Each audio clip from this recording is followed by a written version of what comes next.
The pen in my hand felt heavier than it should. Maybe it was the weight of the years behind this moment.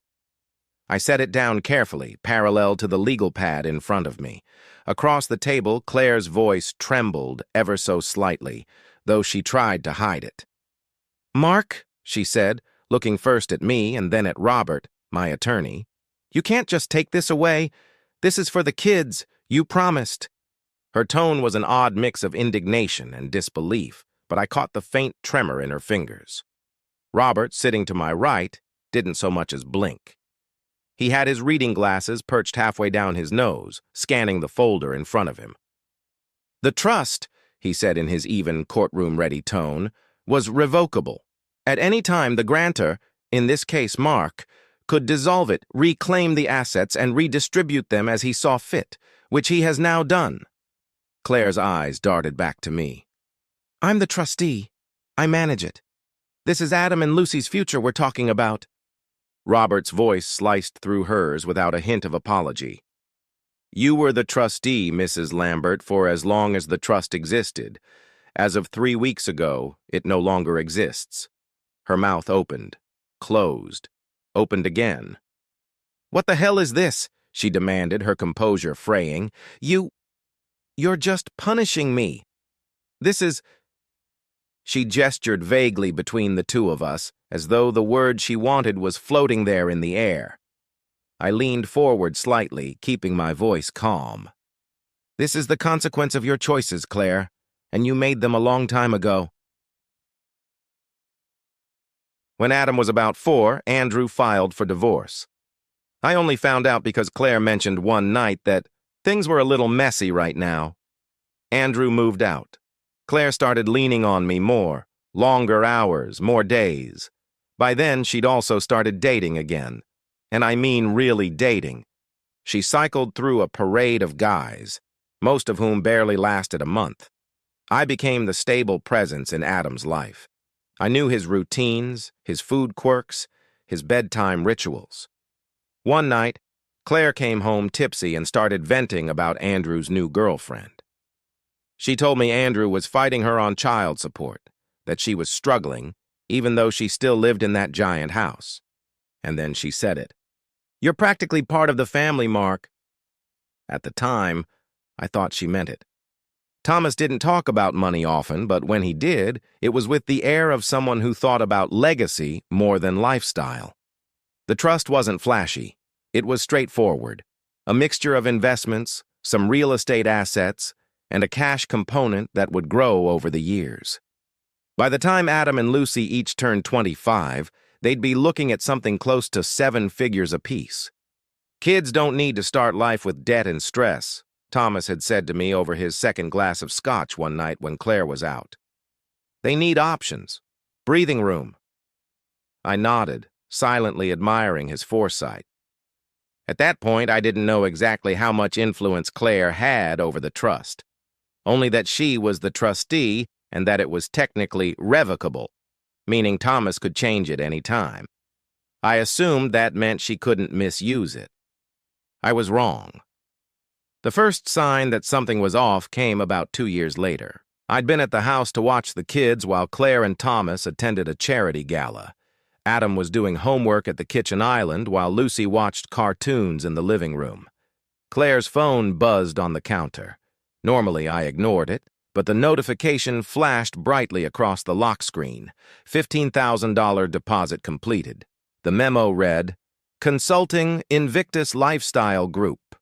I didn't think much of it until a week later, when Thomas mentioned offhand that the trust had been rebalanced, and that he was letting Claire handle some of the investment direction. Something about that phrase stuck with me, letting Claire handle investment direction. Claire had always been more of a spender than a saver. Designer handbags, expensive spa trips, leased luxury cars. She cycled through them the way most people cycle through phone cases. I started to pay closer attention, not in a snooping way, more like observational auditing. Over the next 6 months, I noticed a pattern. Whenever Thomas traveled for work, Claire would have sudden urgent expenses. A marketing consultant here, a retreat there, All of them involved five-figure transfers from the trust. None of it made sense. Invictus Lifestyle Group, for instance, turned out, after a little online digging, to be a holistic success coaching brand that looked more like an MLM than a legitimate investment consultancy. Another payment went to a wellness strategist, whose Instagram was basically bikini photos and affirmations in cursive font. It wasn't my place to interfere, but I couldn't shake the feeling that Claire was siphoning value from something that wasn't really hers. The turning point came when Thomas had a minor heart attack. He was in the hospital for 3 days, recovering. I stayed at the house with the kids, making sure everything stayed normal for them. On the second night, Claire came home late.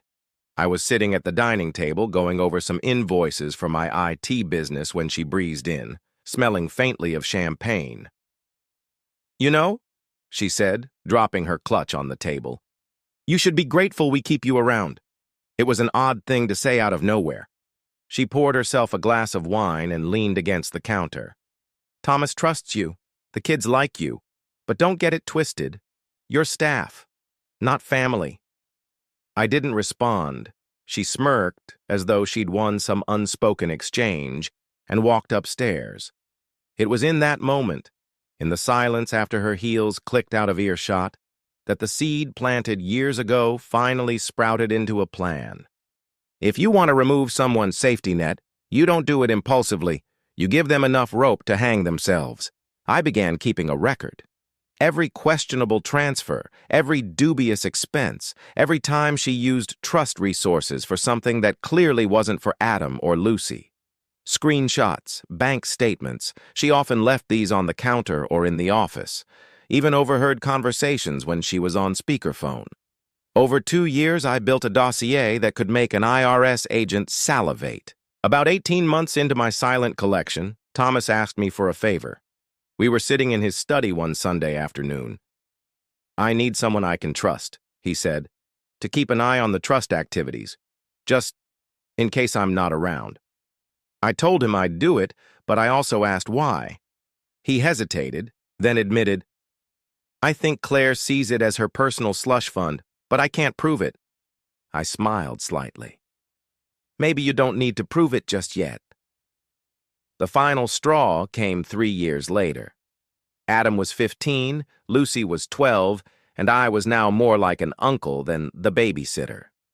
One afternoon, Adam came into the kitchen holding a crumpled piece of paper.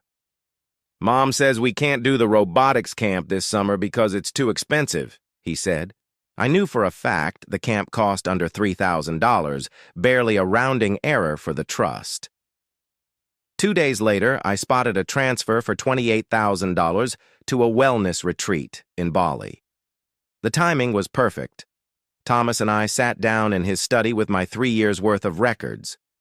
We went through every line, every screenshot, every absurd transaction, the executive image consultant in Miami, the emergency mastermind session in Vegas, the private sommelier training course in Napa Valley. When we were done, Thomas leaned back and exhaled slowly. "Mark," he said, "if I didn't know better, I'd think you'd been planning this for years." I simply said, "I like to be prepared." Within a week, Thomas had his lawyer draft the necessary documents to dissolve the trust. The assets were pulled back under his sole control. Which brings us back to that conference room. Claire's outrage was real. Not because she cared about Adam and Lucy's future, but because she'd just lost her private ATM. "This is revenge," she snapped. I looked her straight in the eye. "No, Claire, this is accounting." Claire tried to appeal. She tried to guilt Thomas. She even tried to paint me as some kind of manipulative outsider. But the paper trail was irrefutable. The kids still have a future. Thomas restructured the assets into a will-based disbursement they'll get directly at 25, bypassing her entirely. As for me, I stopped being just the babysitter a long time ago. Without that steady siphon of easy money, her spending habits caught up with her. The luxury car lease got terminated. The business trips vanished. Her social circle, the ones who loved tagging along on her high-end getaways, quietly disappeared when the champagne stopped flowing. The real kicker? She had to start using her own salary to cover expenses.